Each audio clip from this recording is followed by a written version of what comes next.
There goes another one down the ways. Another tank off the assembly line and into America's line of defense, making America strong. But the strength of a nation rests on the health of the people, on the health of the Army, on the health of the men in factory and farm who equip and feed the Army, on the health of all the people in every walk of life. That's important. So just how healthy are we? For instance, how are your teeth? Have you thought of them lately? Well, that's what we want to talk about your teeth. Will everybody in the audience please run the tip of his tongue over his teeth, just to get into the spirit of the story, please? That's right. Thank you. Just like that. That's the idea. Thank you. And what do you find? Anything wrong? Bridge work? Missing teeth? That's what I thought. Well, now that we've taken inventory of our own teeth, let's go on with the story. Here is a scene familiar to every part of the nation. Selective servicemen being examined for physical fitness prior to their induction in the Army. Would you be surprised to know that more men are rejected for bad teeth than for any other reason? That of all those termed unfit for service, 20% were turned back because of dental disabilities. That's an alarming figure. And if so many of these men who should be in the prime of health have bad teeth, what about the rest of our 130 millions? What about you? It's something to think about. There goes another one. Turned down by the Army. Turned down by business. Turned down by the girls. Can't get to first base. A failure in the Army, in business, in romance. Reason? Bad teeth. Result? Bad appearance. But what about this chap? Take a good look at him because he's going to be with us most of the picture. Name? Danny Smith. Age 24. Husky, clean-cut young American. Looks like he has good sound teeth. Did he take care of them? Is it just luck? Or what?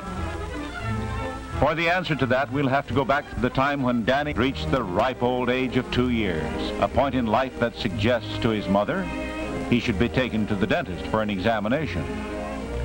Mr. Smith is a little surprised. What? Take a 2-year-old to the dentist? Nonsense. But Mrs. Smith reports that at a meeting of the Mothers Club, a doctor advised parents to take their children to the dentist as soon as all the baby teeth are through the gums. But Mr. Smith still thinks the idea is pretty ridiculous. Children of 2 going to the dentist. Silly, says Mr. Smith. So, they go to the dentist. The doctor gets off to a good start with Danny and makes him feel right at home. Child psychology, they call it nowadays. Danny takes the examination in his stride. Doesn't mind it a bit. In fact, he enjoys the experience.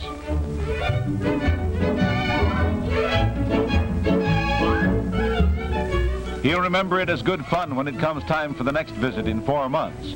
And Mr. and Mrs. Smith are going to remember it too, for the doctor told them many surprising things about teeth that day. For instance, he informed the Smiths they could walk along anywhere and stop almost anybody and find they have decayed teeth. Yes, anybody at all. Take this in a hurry, gentlemen. Like almost everybody else, he has decayed teeth. And what does he do? Well, let's see what he does. He thinks it over very carefully and then decides he's too busy to take care of a little cavity. It doesn't hurt, and after all, what's a little cavity?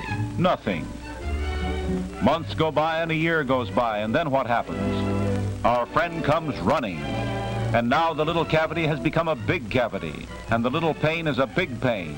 So suddenly, he's not too busy. He wouldn't bother with the cavity, bother with bridge work, and he didn't want to run up a bill, so now it's a big bill.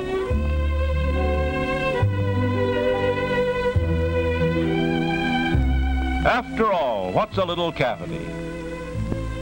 Well, the years pass. Danny, a normal youngster of normal tastes, and that includes candy, grows into a stalwart young man of excellent appearance. Glowing with good health, he reflects the advice and care of his mother, who saw to it through the years of his boyhood and after that Danny had the best of physical attention, particularly in the matter of his teeth. And those regular visits of Danny's to the dentist have paid dividends. He has strong, fine-looking teeth, and they unquestionably aid in the favorable impression one instantly gets of this alert, pleasant-looking young man. Just as they played their part some months back when Danny made application for an important job that meant a lot to him. Perhaps you question the statement that teeth strikingly affect your appearance. If so, take a look at those about you. Better yet, look at this lovely... Since this picture is about faces, observe how bright, healthy teeth complement her attractive face. Nice teeth always help.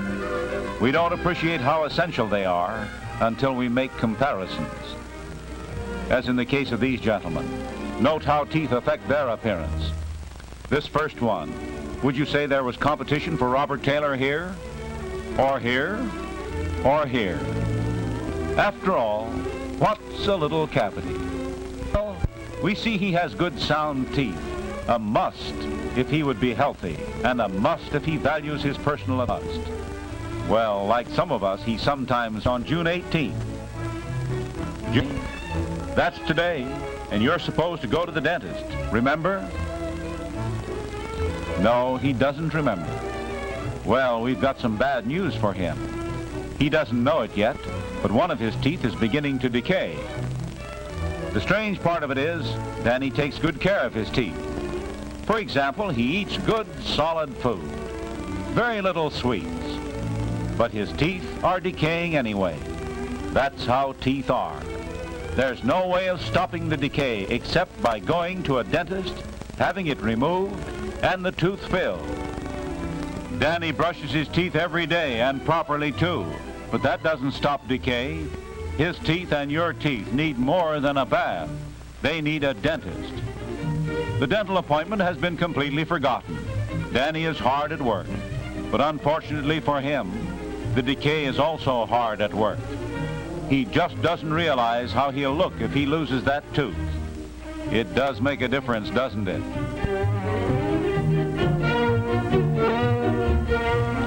Danny is going to be just another man who wouldn't bother with a little cavity. That is, unless something happens, unless something warns him of the danger. Wow! Well, Danny got his warning. The cold water did the trick, and he's lucky it happened before the decay had gone too far. Yes, the cold water was the pause that remembers, the pause that made him remember he forgot. And before you and I can say, see your dentist regularly, Danny will be sitting in the dentist chair, and the decay has been checked, and the tooth saved. But what's all this got to do with defense, you ask? Plenty, I assure you. Now, and desperately, is the time for all good men and all good women to come to the aid of their country. We, the people, can't render 100% aid if we, the people, have bad health because of bad teeth. Danny is just an example. He had the training and foresight to safeguard his teeth, and when danger struck, he stopped the decay that could have sapped his health and made him unfit to serve his country at a time when it needed him. On the state of his health, and all our health, may in a very large degree depend the strength of our defense. Danny is ready. He has prepared. And the men who are in the armed forces, they will be prepared. They will get the dental care they need. But the men in industry, farmers, students, housewives, children, how about them? Are they getting the proper dental care as individuals or as members of the community? As a matter of fact, you're part of the strength or weakness of this country. How about you?